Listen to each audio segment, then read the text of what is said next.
मानसहित विष खायके संभुबये जगदीश।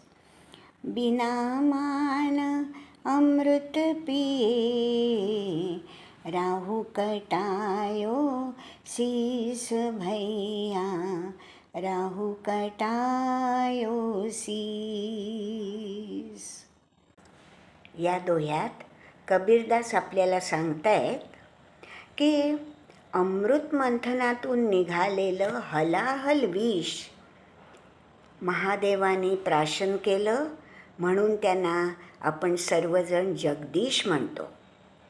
परंतु राहूने जेव्हा चोरून अमृत प्राशन करण्याचा प्रयत्न केला तेव्हा त्याचं शिर धडापासून अलग केलं, म्हणून तो होता एक खलनायक.